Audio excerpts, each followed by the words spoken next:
தடுப்பாளராக வளம் வந்து கொண்டிருக்கிறார். அவருக்கு கமிட்டியின் சார்பாக பொன்னாடை போர்த்தப்படுகிறது. சேர்ந்த வருகை தந்துள்ள கோபிநாத் இவர் யுவா சீரிஸ் செப்டம்பர் 8 யுவா சீரிஸில் பங்கு பெற்றுள்ளார்.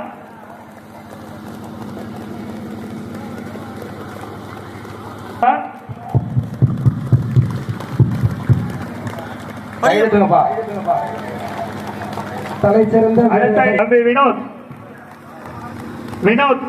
பின்னாடி வாங்க.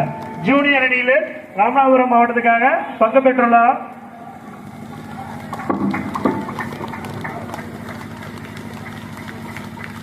ஜஸ்ட் நம்பர் 5 அதே அணியிலிருந்து ஜஸ்ட் நம்பர் 5 முன்னாடி கொஞ்சம் வாங்க. இவர் நடப்பு ஆண்டில் ஜூனியர் அணி ராமநாதபுரம் மாவட்டத்தில் ஜூனியர் அணிக்காக பங்கு பெற்றுள்ளார். அவருக்கு முன்னாடி போட்டி அறிவிக்கப்படுகிறது. Okay, all the best.